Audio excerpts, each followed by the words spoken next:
Muy buenos días, muy buenas tardes y muy buenas noches tengan todos ustedes, mis queridos amigos, mis queridas amigas y por supuesto, claro que sí, todos ustedes, los que están en el medio.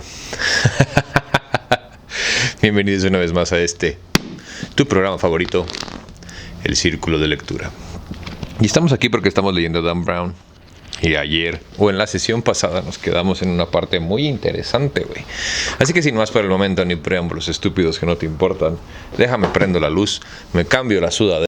Y con el superpoder de la edición, haz de cuenta que no está pasando nada.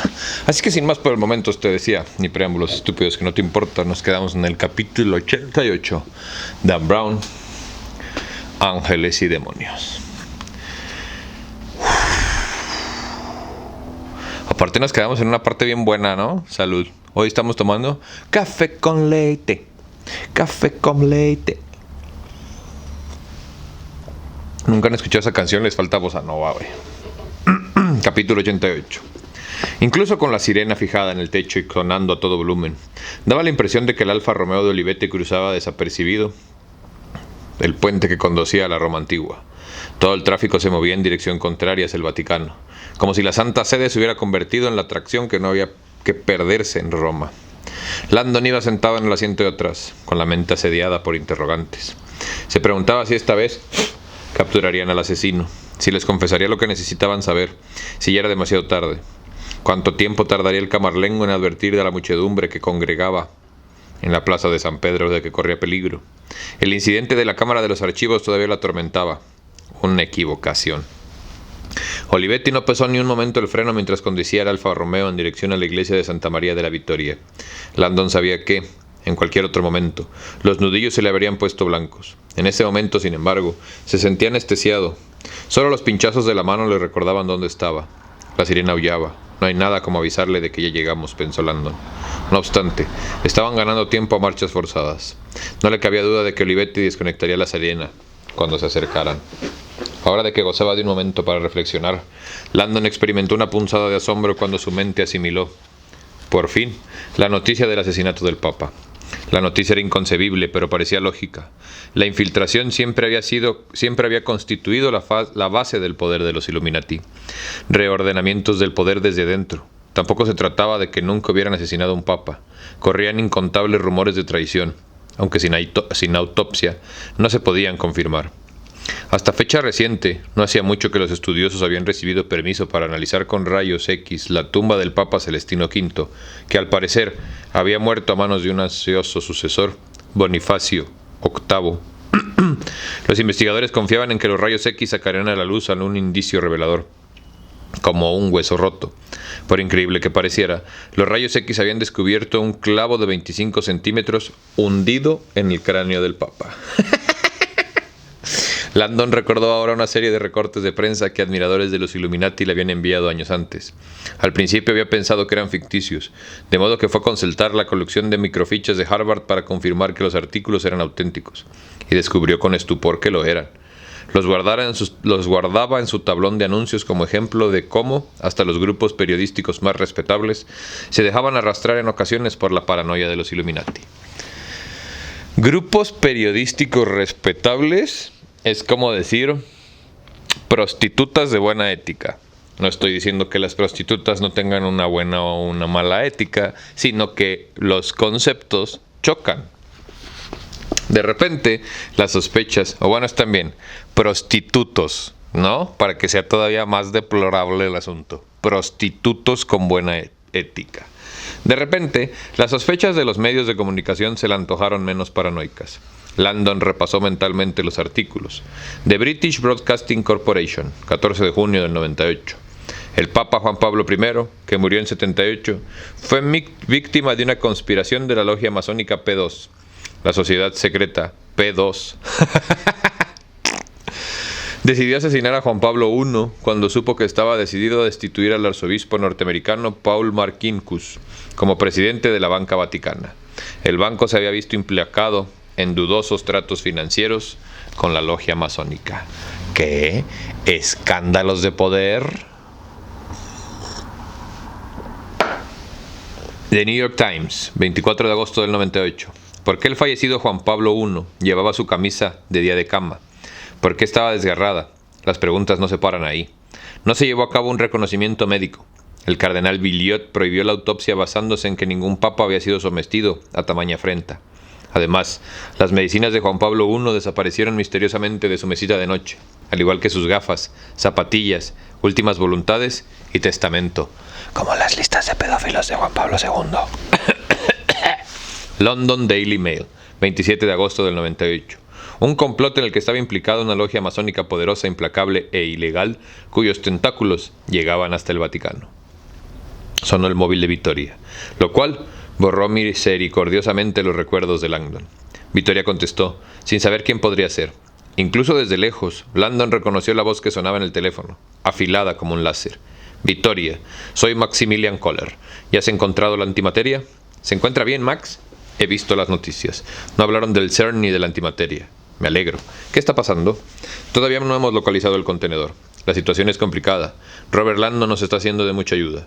Tenemos una pista para detener al hombre que está asesinando a los cardenales. En este momento nos dirigimos... Señorita Vetra, interrumpió Olivetti. Ya ha hablado bastante. La joven tapó el auricular muy irritada. Comandante, es el director del CERN. Tiene derecho a estar aquí, tomando el control de la situación, replicó Olivetti. Usted está hablando por una línea abierta. Ya ha hablado bastante. Victoria respondió húmedo. Max, tengo cierta información para ti, dijo Max, sobre su padre. Tal vez sepa a quién habló de la antimateria. El rostro de Victoria se nubló. Mi padre me dijo que a nadie, Max. Temo, Victoria, que tu padre sí se lo dijo a alguien. He de consultar algunos informes de seguridad. Volveré a llamarte pronto. La línea enmudeció. Victoria devolvió el teléfono a su bolsillo, pálida como la cera. ¿Te encuentras bien?, preguntó Langdon. La joven asintió, pero sus dedos temblorosos no pudieron ocultar la mentira. Tam pam pam pam. La iglesia está en la Piazza Barbeni, dijo Olivetti al tiempo que desconectaba la sirena y consultaba su reloj. Tenemos 9 minutos. Cuando Langdon había averiguado la localización del tercer indicador, el emplazamiento de la iglesia había despertado ecos en su mente. Piazza Barberini. El nombre le resultaba familiar, pero no podía identificarlo. Ahora se dio cuenta de qué era. La plaza albergaba una parada de metro controvertida. 20 años antes, la construcción de la terminal del metro había provocado la inquietud de los historiadores de arte, temerosos de que excavar bajo la Piazza Barberini podría provocar el derrumbe del obelisco que se alzaba en el centro y que pesaba varias toneladas. Los planificadores municipales habían trasladado el obelisco, al que habían sustituido por una pequeña fuente llamada del Tritón. En tiempos de Verini, recordó Langdon, la Piazza Barberini había albergado un obelisco. Las dudas de Langdon sobre el emplazamiento del tercer indicador se habían disipado por completo. A una manzana de la plaza, Olivetti se desvió por un callejón y frenó al llegar a la mitad. Se quitó la chaqueta del traje, se arremangó y cargó su pistola. No podemos correr el riesgo de que nos reconozcan, dijo. Ustedes dos salieron en la televisión. Quiero que crucen la plaza, con discreción, y vigilen la entrada principal. Yo iré por detrás. Extrajo una pistola conocida y la entregó a Langdon. Por si acaso. Langdon frunció el ceño. Era la segunda vez el mismo día que le daban la pistola. La deslizó en el bolsillo del pecho. Entonces se dio cuenta de que aún llevaba encima el folio del diagrama. No podía creer de que se hubiera olvidado de dejarlo en la bóveda. Imaginó al conservador del Vaticano presa de espasmos de indignación, solo de pensar que aquel precioso papel había viajado por Roma como el plano de un turista. Después, Langdon pensó en el caos de cristales rotos y documentos diseminados que había dejado en los archivos. El conservador tenía otros problemas. Si es que los archivos sobreviven a esta noche. Olivetti bajó del coche e indicó el callejón. La plaza está por ahí. Mantengan los ojos abiertos y no se dejen ver. Dio unas palmaditas sobre el teléfono que llevaba en el cinturón. Señorita Vetra, comprobemos que tenemos los respectivos números en memoria. Victoria sacó el móvil y tecleó el número que Olivetti y ella habían programado en el panteón. El teléfono del comandante vibró en su cinturón. Olivetti asintió. Bien, si ven algo, quiero saberlo. Amartilló el arma. Les esperaré adentro. Ese monstruo es mío. ¡Ah, su puta madre, güey!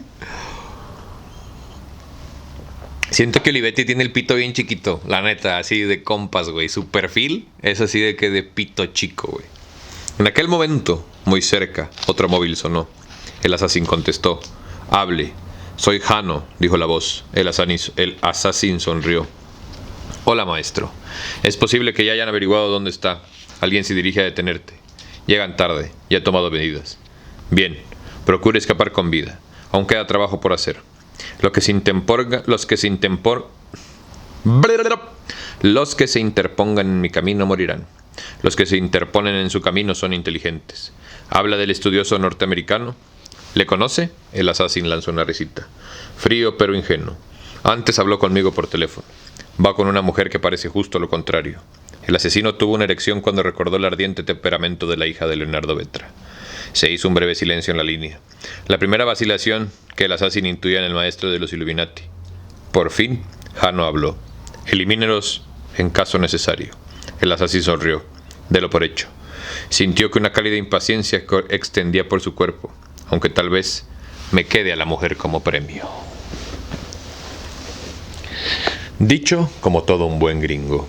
Capítulo 89. Capítulo 89. La guerra había estallado en la plaza de San Pedro. Un frenesí agresivo se había apoderado de la plaza. Las camionetas de las televisiones tomaban posiciones como vehículos de asaltos dispuestos a conquistar las cabezas de playa. Los reporteros desplegaban equipos electrónicos de alta tecnología, como soldados armados para la batalla. En todo perímetro de la plaza, las cadenas se apresaban a elegir el arma más reciente de la guerra de los medios de comunicación. Visualizadores de pantalla plana. No, y deja que lleguen a las cochinadas que les dicen celular, güey. Los visualizadores de pantalla plana eran enormes pantallas de video que podían montarse sobre camionetas o andamios portátiles. Las pantallas eran como anuncios publicitarios de la cadena, que transmitía la cobertura con el logotipo sobreimpreso como en un cine al aire libre. Si la pantalla estaba bien situada, delante de la acción, por ejemplo, una cadena de la competencia no podría rodar el reportaje sin incluir un anuncio de su competidor. Te digo que vivimos en una sociedad tan pito chico y pucha seca, güey. No. Gracias por venir. La plaza se estaba transformando a toda prisa. No solo en un espectáculo multimedia, sino en una vigilia pública frenética. Los curiosos llegaban desde todas direcciones. El espacio libre era una plaza, por lo general amplísima, se estaba convirtiendo por momentos en un privilegio. La gente se apretujaba alrededor de los visualizadores y escuchaba los reportajes en directo en un estado de nerviosismo estupefacto. A tan solo 100 metros de distancia, dentro de los gruesos muros de la Basílica de San Pedro, reinaba la serenidad. El teniente Chartrand y 3 guardias más avanzaban en la oscuridad, pero vistos de sus gafas infrarrojas. Se desplegaron en abanico por la nave, moviendo los detectores ante ellos. Hasta el momento, el peinado de las zonas de acceso público del Vaticano no había dado frutos. Sería mejor quitarse las gafas aquí, dijo el guardia de mayor rango. Chartrand ya lo estaba haciendo. Se estaba acercando al nicho de los palios, situado justo encima de la tumba de San Pedro en el centro de la basílica. 99 lámparas de aceite iluminaban el nicho, y los infrarrojos amplificados habían lastimado sus ojos. A Chartrand le gustó deshacerse de las pesadas gafas y estiró el cuello cuando descendieron para registrar la zona. La estancia era muy hermosa, dorada y resplandeciente. Nunca antes había estado en ella. Desde que Chartrand había llegado al Vaticano, tenía la sensación de que cada día se enteraba de un misterio nuevo. Aquellas lámparas de aceite eran uno de ellos. Había 99 lámparas ardiendo siempre. Los sacristanes se encargaban de rellenar puntualmente las lámparas con óleos sagrados para que ninguna se apagara. Se decía que arderían hasta el final de los tiempos. O, al menos hasta medianoche, pensó Chartrand, y sintió la boca seca de nuevo. Chartrand dirigió su detector hacia las lámparas. No ocultaban nada, tampoco le sorprendió. Según el video, el contenedor estaba escondido en una zona oscura. Cuando cruzó el nicho, llegó una rejilla que cubría un agujero del suelo. El hueco conducía a una escalera angosta y empinada que descendía. Corrían rumores sobre lo que había en el fondo. Gracias a Dios no tenían que bajar. Las órdenes de Rocher eran claras. Registren solo las zonas de acceso público. ¿Qué es ese olor?, preguntó al tiempo que se volvía. Un aroma dulzón impregnaba el nicho. Emanaciones de las lámparas, contestó un soldado. Chartrand se quedó sorprendido. Huele más a colonia que a queroseno. No es queroseno. Como las lámparas están cerca del altar papal, el aceite con que arden es una mezcla especial. Etanol, azúcar, butano y perfume. ¿Butano? Chartrand miró las lámparas con inquietud. El guardia asintió. No derrame ninguna. Huelen de maravilla. Pero el aceite quema como el infierno. Los guardias habían terminado el registro del nicho de los palios y ya estaban en la planta principal de la basílica, cuando los walkie-talkies crepitaron. Era una noticia de última hora. Los guardias escucharon sobrecogidos. Al parecer, se habían producido novedades inquietantes que no podían comunicarse por transmisores, pero el camarlengo había decidido romper la tradición y entrar en el cónclave para dirigir la palabra a los cardenales. Nunca había sucedido algo semejante. Nunca, tampoco, resonó Chartrand, el Vaticano había estado sobre lo que parecía ser una cabeza nuclear de última generación. Chartrand se sintió más seguro cuando supo que el camarlengo se había hecho cargo de la situación. Penteresca era la persona del Vaticano por la que Chartrand sentía más respeto. Algunos guardias pensaban que el camarlengo era un beato, un fanático religioso cuyo amor por Dios bordeaba la obsesión, pero se mostraba de acuerdo en que, cuando tocara hacer frente a los enemigos de Dios, el camarlengo Penteresca sería la única persona que plantearía cara, sin la menor ventilación, sin la menor vacilación. Los guardias suizos habían visto con mucha frecuencia al camarlengo durante la semana previa al cónclave, y todos habían comentado que el hombre parecía un poco fuera de sí, con la mirada un poco más intensa de lo habitual. No era sorprendente. No solo era el responsable de planificar el cónclave, sino que se veía obligado a hacerlo al poco tiempo de perder a su mentor, el Papa. Chartrand solo llevaba unos meses en el Vaticano cuando le contaron la historia de la bomba que mató a la madre del camarlengo ante los propios ojos del niño. Una bomba en una iglesia. Y ahora vuelve a pasar. Por desgracia, las autoridades no habían detenido a los bastardos que habían colocado la bomba. Un par de meses antes, en el curso de una plácida tarde, Chartrand se había topado con el camarlengo. Este se dio cuenta de que era novato y le invitó a dar un paseo con él. No habían hablado de nada en particular, pero el camarlengo consiguió que Chartrand se sintiera enseguida como en casa. «Padre», dijo Chartrand, «¿me permite una pregunta rara?» El camarlengo sonrió. «Solo si puedo darle una respuesta rara». Chartrand rió. «He preguntado a todos los sacerdotes que conozco y aún no lo entiendo. ¿Qué le inquieta?» El camarlengo caminaba a grandes ancas, y la sotana se agitaba ante él a cada paso. Sus zapatos de suela de caucho parecían muy apropiados, pensó Chartrand, como un símbolo de la esencia del hombre, moderno, pero humilde, con señales de estar desgastados. Chartrand respiró hondo. «No entiendo lo de benévolo y omnipotente». El camarlengo sonrió. «¿Ha estado leyendo las Escrituras?» «Lo intento. Está confuso porque la Biblia describe a Dios como una deidad benévola y omnipotente». «Exacto. Benévolo y omnipotente significa simplemente que Dios es todopoderoso y bien intencionado. Entiendo el concepto. Es que parece que hay una contradicción». «Sí, la contradicción es el dolor. Guerras, enfermedades, hambre». «Exacto». Chartrand sabía que el camarlengo le comprendería. «Ocurren cosas terribles en este mundo. La tragedia humana parece la prueba de que Dios no puede ser todopoderoso y bien intencionado al mismo tiempo. Si nos ama y cuenta con el poder de cambiar nuestra situación, podría ahorrarnos el dolor, ¿verdad?» El camarlengo frunció el ceño.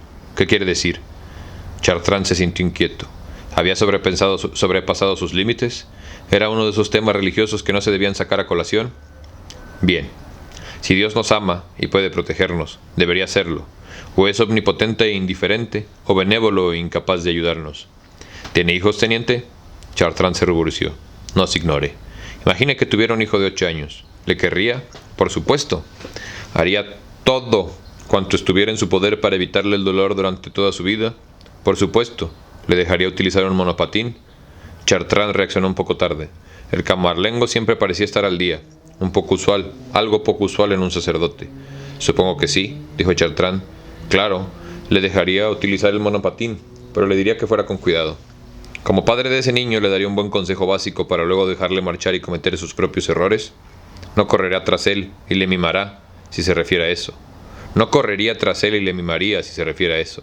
Pero, ¿y si se cayera y se peleara la rodilla? Aprenderá a ser más prudente». El camarlengo sonrió. «Por lo tanto, aunque poseyera el poder de intervenir e impedir el dolor de su hijo, preferiría demostrarle su amor dejando que aprendiera por sí mismo, ¿verdad?» «Por supuesto, el dolor es algo inherente a la madurez. Así aprendemos. El camarlengo asintió. Exacto.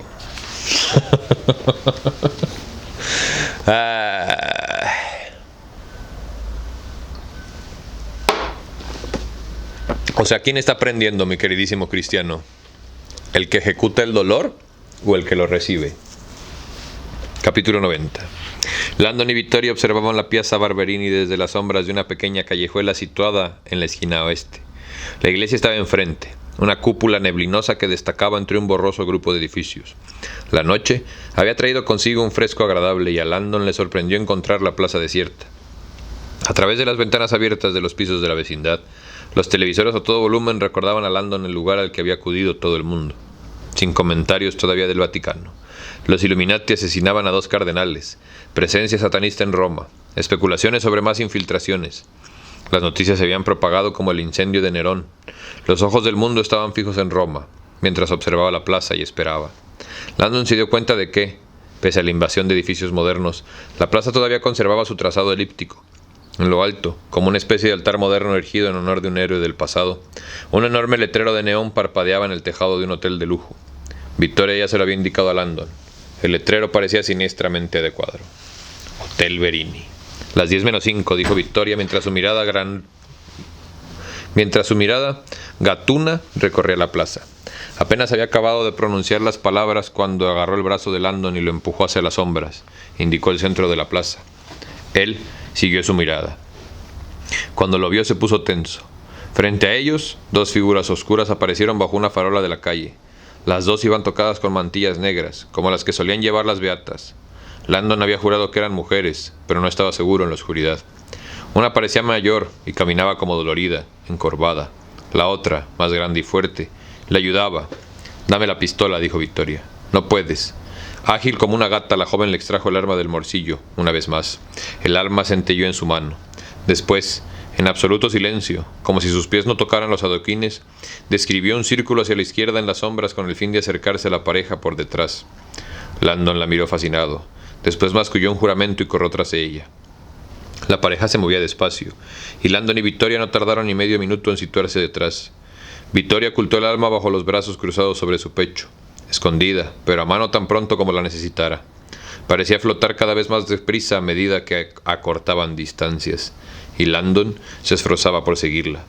Cuando sus pies golpearon una piedra que salió rebotada sobre los adoquines, Vittoria le miró de soslayo, pero la pareja no pareció oírlos. Las 2 figuras siguieron caminando. A 9 metros de distancia, Landon empezó a oír las voces. Palabras no, solo murmullos.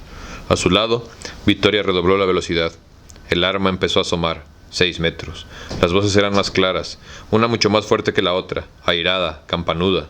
Landon pensó que era la voz de una anciana, áspera, andrógina. Se esforzó por escuchar lo que decían, pero otra voz cortó la noche. «Mi scusi». El tono cordial de Vittoria iluminó la plaza como una antorcha. Landon se puso tenso cuando la pareja se detuvo y volvió. Vittoria siguió andando directamente hacia las figuras con peligro de una colisión inminente. No tendrían tiempo de reaccionar. Landon se dio cuenta de que sus pies habían dejado de moverse. Vio que los brazos de Vittoria empezaban a separarse como una dispuesta a empuñar el alma. Después, por encima del hombro de la joven, vio una cara iluminada por una farola. El pánico espoleó sus piernas y se lanzó hacia adelante. «¡No, Vittoria!». Sin embargo, dio la impresión de que Vittoria iba una fracción de segundo por delante de él. Con un movimiento tan veloz como espontáneo, la joven volvió a levantar los brazos y el alma desapareció. Cuando se rodeó el cuerpo como una mujer que tuviera frío, Landon llegó a su lado y casi tropezó con la pareja. «Buonasera», soltó Vittoria. Landon exhaló un suspiro de alivio. Tenían ante ellos a 2 mujeres de edad avanzada, que los miraban con el ceño fruncido. Una era tan vieja que apenas podía sostenerse en pie. La otra la ayudaba. Ambas aferraban rosarios. Parecían confusas por la repentina introducción. Vittoria sonrió, aunque parecía estremecida. «Dobla Chiesa Santa María de la Vittoria». Las 2 mujeres señalaron al unísono la voluminosa silueta de un edificio situado en una calle inclinada, en la dirección en la que habían venido. «Ella». «Grazie», dijo Landon. Apoyó las manos sobre los hombros de Vittoria y la tiró hacia atrás.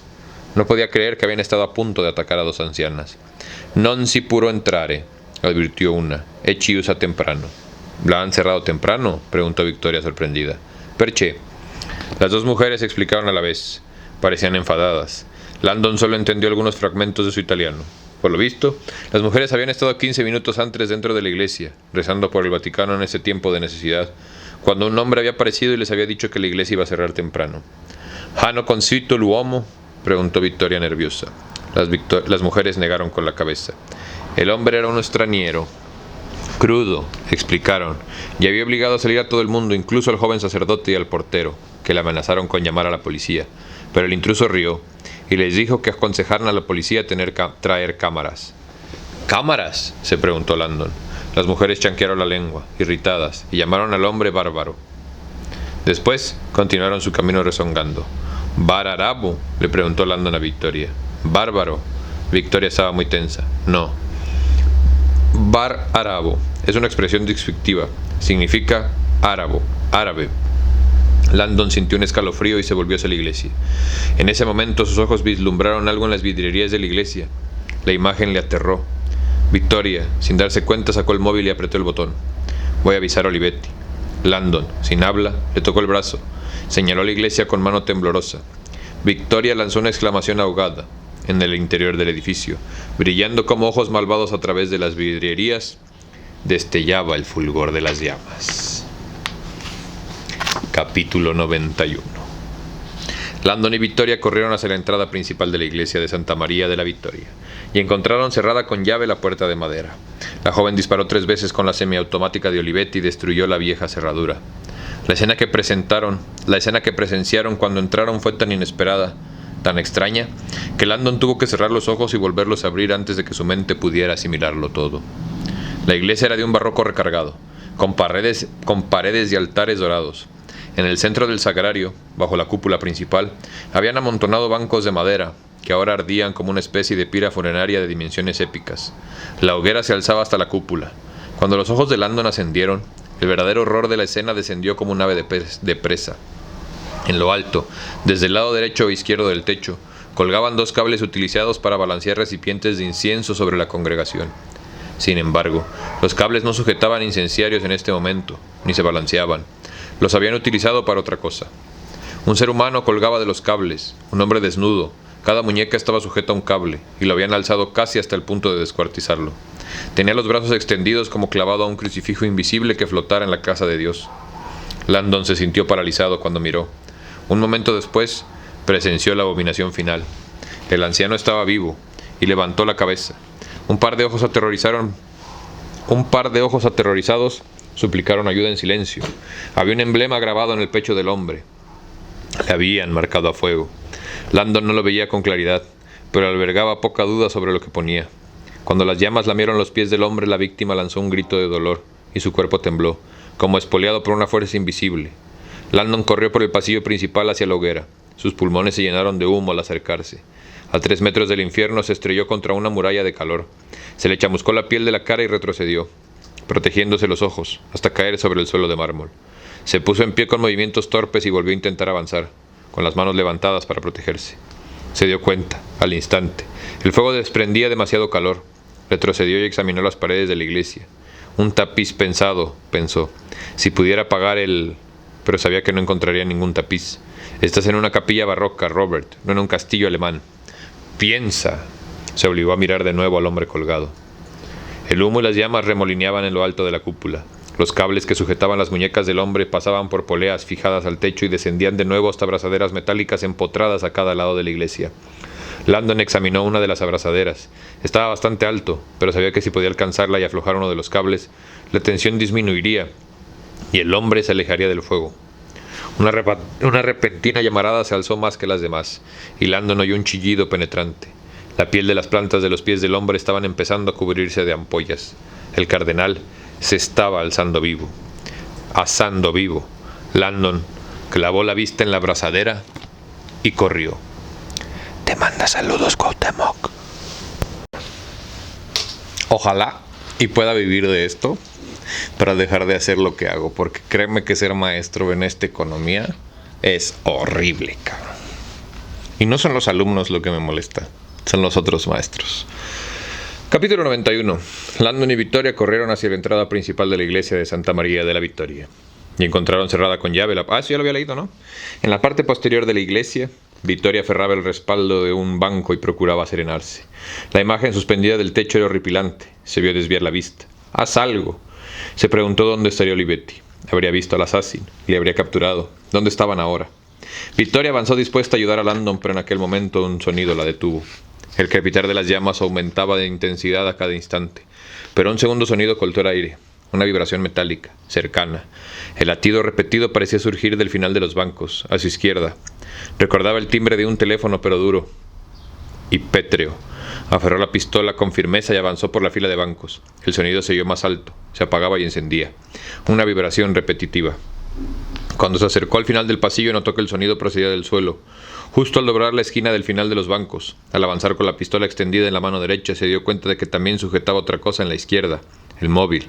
Con el pánico, había olvidado que lo había usado fuera para llamar al comandante, de manera que había conectado el vibrador como advertencia. Vittoria se llevó el aparato al oído. Continuaba sonando. El comandante no había contestado. De repente, con creciente temor, creyó saber cuál era el origen del sonido. Avanzó, temblorosa. Toda la iglesia pareció hundirse bajo sus pies cuando vio el cadáver en el suelo. No había rastros de sangre, tampoco señales de violencia que tatuaran la piel.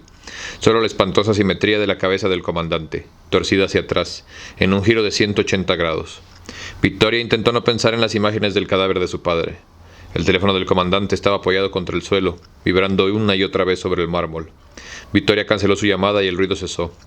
En el silencio oyó un nuevo sonido, una respiración en la oscuridad, justo detrás de ella. Empezó a darse la vuelta empuñando la pistola, pero sabía que era demasiado tarde. Una ráfaga de calor la taladró de la cabeza a los pies cuando el codo del asesino golpeó su nuca. «Ahora eres mía», dijo una voz. Después, una negrura impenetrable descendió sobre ella.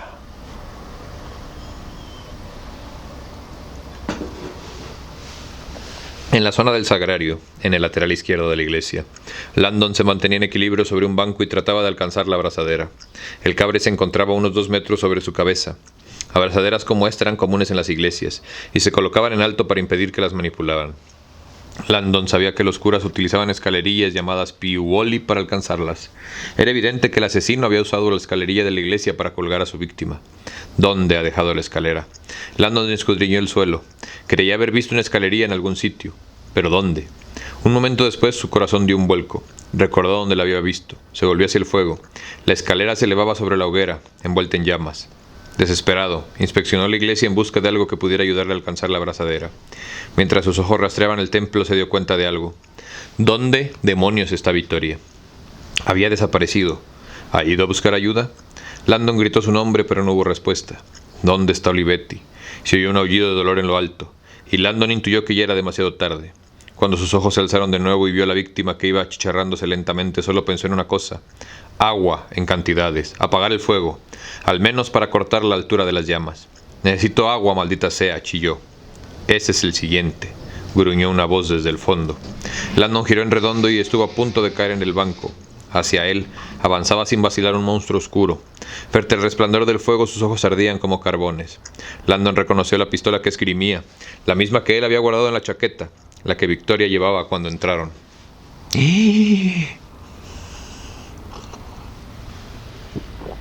La oleada del pánico inicial dio paso a un frenesí de temores diferentes. Primero, por Vittoria. ¿Qué le había hecho este animal? ¿Estaba herida o algo peor? En el mismo instante, Landon repasó a aquel hombre. Colgado, gritaba con más fuerza. El cardenal iba a impedir. Iba a morir. Ayudarle era imposible. Después, cuando el asesino apuntó la pistola al pecho de Landon, este reaccionó. Se lanzó de un salto sobre el mar de bancos. Aterrizó con más violencia de la que había imaginado y rodó por el suelo. El mármol amortiguó su caída con la delicadeza del acero. Oyó pasos que se acercaban por su derecha. Landon se volvió a la entrada de la iglesia y empezó a gatear bajo los bancos. En lo alto, el cardenal Guidera vivía sus últimos momentos de conciencia. Cuando miró su cuerpo desnudo, vio que la piel de sus piernas empezaba a chamuscarse y a desprenderse. Estoy en el infierno, decidió. Dios mío, ¿por qué me has abandonado? Ay, eso fue lo que dijo Chuy, discúlpame si me reí. Sabía que debía ser el infierno porque estaba mirando la marca de su pecho al revés y no obstante, como la magia del demonio, la palabra se veía con toda claridad. Fire. Fuego. Capítulo 92. Tercera votación. No había papa. En la capilla Sixtina, el cardenal Mortati había empezado a rezar para pedir un milagro. Envíanos los candidatos. El retraso era ya exagerado. Mortati había podido comprender la ausencia de un candidato, pero la de 4 no. No dejaba opciones. En las condiciones actuales, conseguir una mayoría de 2/3 exigían la intervención divina.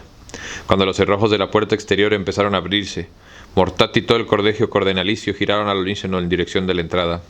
Mortati sabía que esto solo podía significar una cosa. Por ley, la puerta de la capilla solo podía abrirse por 2 motivos: retirar a alguien que se encontrara muy enfermo o permitir el acceso a cardenales retrasados. Los preferetti ya llegan. El corazón de Mortati se regocijó. El cónclave estaba salvado. Pero cuando la puerta se abrió, la exclamación ahogada que resonó en la capilla no fue de alegría. Mortati miró con incredulidad al hombre que entraba.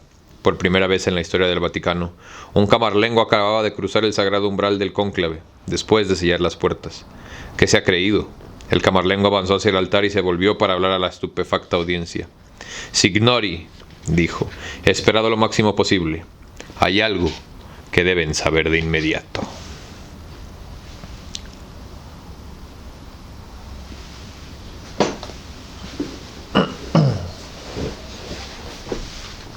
Landon no tenía ni idea a dónde iba. Los reflejos le alejaban del peligro, le quemaban las rodillas y los gotos al gatear bajo los bancos. Una voz le decía que se desviara a la izquierda. Si consigues llegar al pasillo principal, podrás correr hacia la salida. Sabía que era imposible. Un muro de llamas bloqueaba el pasillo principal. Su mente buscaba alternativas. Landon siguió avanzando. Oía los pasos más cercanos, a su derecha. Cuando sucedió, Landon no estaba preparado. Había calculado que le quedaban otros 3 metros de banco hasta llegar a la entrada de la iglesia. Sus cálculos eran erróneos. De pronto los bancos ya no le ofrecían ninguna protección. Se quedó petrificado un instante. En una capilla que había a su izquierda, gigantesca desde su perspectiva, se hallaba lo que había traído hasta aquí. Se había olvidado por completo el éxtasis de Santa Teresa. La santa de espaldas arqueada a causa del placer. La boca abierta en un gemido. Sobre ella, un ángel que apuntaba su lanza de fuego. Una bala se estrechó con el banco sobre la cabeza de Landon. Se irguió como un velocista a punto de salir disparado, espoleado tan solo por la adrenalina. Apenas consciente de sus actos, se puso a correr, acuclillado, con la cabeza gacha, cruzando la iglesia hacia la parte derecha, mientras las balas estallaban a su alrededor. Landon resbaló en el suelo de mármol y fue a parar contra la verja de un nicho situado en la pared de la derecha. Fue entonces cuando la vio. Un guiñapo cerca de la parte posterior de la iglesia. Victoria tenía las piernas desnudas torcidas bajo ella, pero Landon intuyó que aún respiraba. No tenía tiempo de ayudarla. En aquel momento, el asesino rodeó los bancos del fondo y cargó sobre él. Landon comprendió que todo había terminado. El asesino alzó el arma y hizo lo único que pudo. Saltó por encima de la verja del nicho. Cayó al suelo. Una lluvia de balas estrelló entre las columnas de mármol de la balaustrada. Landon se sintió como un animal acorralado cuando se acurrucó en el nicho semicircular. Ante él se alzaba el único contenido del nicho, irónicamente adecuado, un sarcófago. El mío, tal vez, pensó Landon. Hasta el ataúd parecía de lo más conveniente. Era una escátola, una caja de mármol pequeña y sin adornos, barata. El ataúd descansaba sobre 2 bloques de mármol, y Landon echó un vistazo al hueco que dejaba mientras se preguntaba si podía esconderse debajo. Resonaron pasos detrás de él. Sin más opciones a la vista, Landon reptó hacia el ataúd, pegado al suelo, y se deslizó bajo de la tumba. Sonó un disparo. Junto con el estruendo del disparo, Landon experimentó una sensación inédita en su vida. Una bala le había rozado la piel. Hubo un siseo del viento, como un latigazo. Cuando la bala falló por poco y se estrelló en el mármol, entre una nube de polvo, Landon salió al otro lado por debajo del ataúd. Callejón sin salida. Se encontró cara a cara con la pared posterior del nicho. No albergaba la menor duda de que este diminuto espacio, situado detrás del ataúd, sería su tumba. Y pronto comprendió, cuando vio aparecer el cañón de la pistola en la abertura que había debajo del sarcófago. El asesino sostenía la pistola paralela al suelo y apuntaba al estómago de Landon. Un disparo imposible de fallar. Landon sintió que restos del instinto de conservación se apoderaban de él. Retorció su cuerpo sobre el estómago en paralelo al ataúd. Plantó las manos al suelo, pero se abrió un corte producido por los cristales del archivo. Ignorando el dolor, empujó hacia arriba. Landon arqueó la espalda justo cuando la pistola disparaba. Notó la onda de choque de las balas que pasaban bajo de él, pulverizaban la roca porosa. Landon cerró los ojos y rezó para que la lluvia parara. Y lo hizo. El chasquido de un cargador vacío sustituyó el fragor de los disparos. Landon abrió los ojos poco a poco, casi temeroso de que los párpados emitieran algún ruido. Siguió arqueado, como un gato, pese al dolor de la postura. Ni siquiera se atrevía a respirar. Ensordecido por los disparos, intentó captar alguna señal de que el asesino se hubiera marchado. Silencio, pensó en Victoria, y lamentó no poder ayudarla.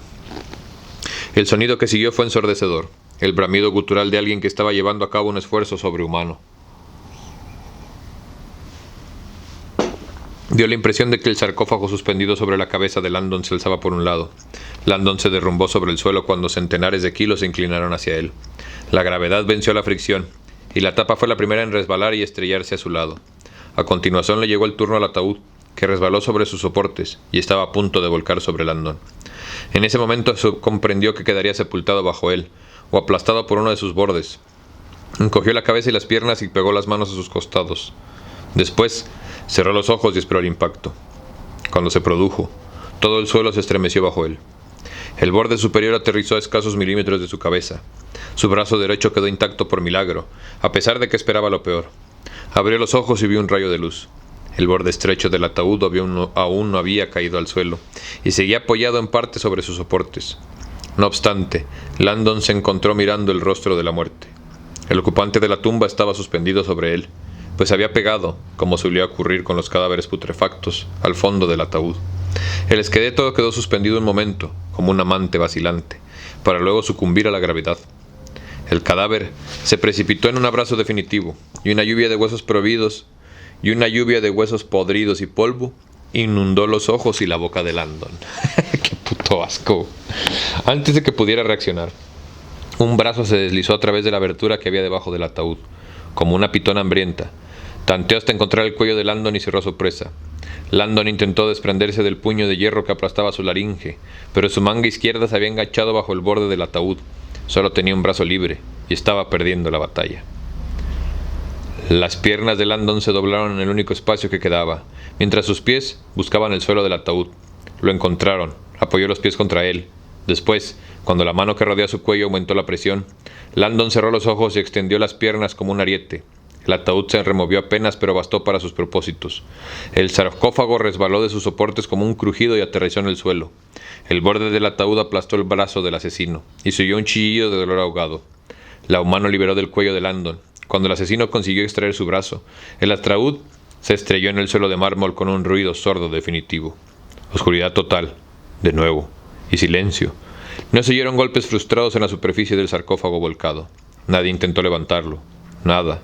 Landon, tendido en la oscuridad entre una pila de huesos, combatió la negrura que le rodeaba y pensó en ella. Victoria, ¿estás viva? Si Landon hubiera sabido la verdad, el horror al que Victoria no tardaría en despertar, habría deseado que estuviera muerta, por su bien. Tan. Y fíjate que llegamos al lugar en donde se quedó nuestra antigua persona, o la última persona que agarró este libro, de la biblioteca abandonada, donde lo recuperé yo. Irónicamente, tristemente, de una escuela. Qué triste, pero no sorprendente.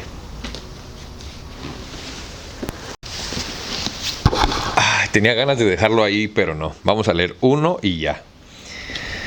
Déjame ver qué tan largo está este. Capítulo 94. El cardenal Mortati, sentado entre sus sorprendidos colegas en la Capilla Sixtina, intentaba comprender las palabras que estaba escuchando. Ante él, iluminado tan solo por la luz de las velas, el camarlengo había terminado de contar una historia de tal odio y traición que Mortati estaba temblando. El camarlengo habló de cardenales secuestrados, cardenales marcados, cardenales asesinados. Habló de la antigua hermandad de los Illuminati, un nombre que despertaba temores olvidados, y de su resurgimiento y juramento de vengarse de la Iglesia. Con dolor en su voz, el camarlengo habló del difunto papa envenenado por los Illuminati. Por fin, casi en un susurro, habló de la nueva tecnología mortífera, la antimateria, que amenazaba con destruir todo el Vaticano antes de 2 horas. Cuando terminó, fue como si el mismísimo Satanás hubiera absorbido todo el aire de la sala. Nadie se movió. Las palabras del camarlengo pendían en la oscuridad. El único sonido que oía Mortati Era el zumbido anómalo de una cámara de televisión situada al fondo. Una presencia electrónica que ningún cónclave de la historia había albergado jamás, pero una presencia exigida por el camarlengo. Ante el estupor de los cardenales, el camarlengo había entrado en la Capilla Sixtina con 2 reporteros de la BBC, un hombre y una mujer, y anunciando que transmitirían su solemne declaración en directo al mundo. El camarlengo avanzó y abrió la cámara. «Para los Illuminati», dijo con voz profunda, «y para los científicos déjenme decir esto». Hizo una pausa. «Han ganado la guerra». El silencio invadió hasta los rincones más alejados de la capilla. Mortati escuchó los latidos desesperados de su corazón. «Los engranajes han estado en movimiento durante mucho tiempo», dijo el camarlengo. «Su victoria ha sido inevitable. Nunca había sido tan evidente como en este momento. La ciencia es el nuevo Dios». «¿Qué está diciendo?», pensó Mortati. «Se ha vuelto loco. Todo el mundo lo está escuchando». La medicina, las comunicaciones electrónicas, los viajes espaciales, la manipulación genética. Son los milagros de los que ahora hablamos a nuestros hijos. Son los milagros que anunciamos como prueba de que la ciencia nos proporcionará respuestas.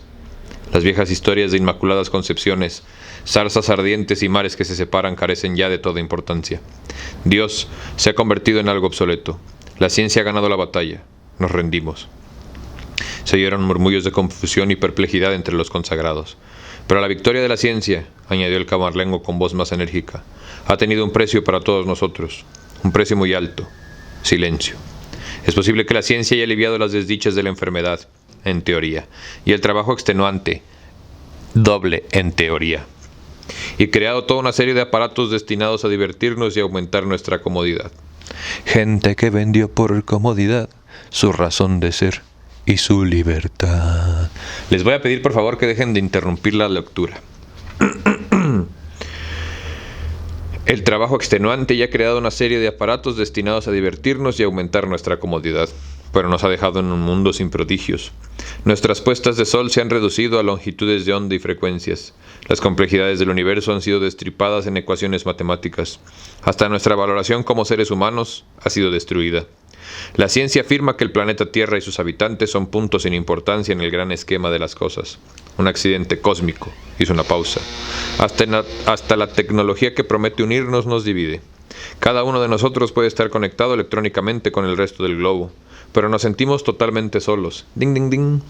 Nos bombardean la violencia, la división, la fractura y la traición. El escepticismo se ha convertido en una virtud. El cinismo y la exigencia de pruebas nos han devenido el pensamiento esclarecido. ¿Acaso sorprende que los humanos se sientan ahora más deprimidos y derrotados que en cualquier momento de la historia de la humanidad? ¿Defiende la ciencia algo sagrado? La ciencia busca respuestas en fetos neonatos. Hasta presume de manipular nuestro ADN. Desmonta el mundo de Dios en piezas cada vez más pequeñas en busca de un significado y solo encuentra más preguntas. Mortati le miraba arrebatado. El camarlengo hacía gala de una energía en sus movimientos y en su voz que él no había visto jamás en ningún altar del Vaticano. La voz del hombre estaba teñida de tristeza y convicción. «La vieja guerra entre ciencia y religión han terminado», dijo el camarlengo. «Han ganado, pero no han ganado justamente. No han ganado proporcionando respuestas. Han ganado convenciendo a nuestra sociedad de que verdades antes consideradas como inmutables ahora parecen inaplicables. La religión no puede mantenerse a la altura. El crecimiento de la ciencia es geométrico. Se alimenta de sí mismo como un virus.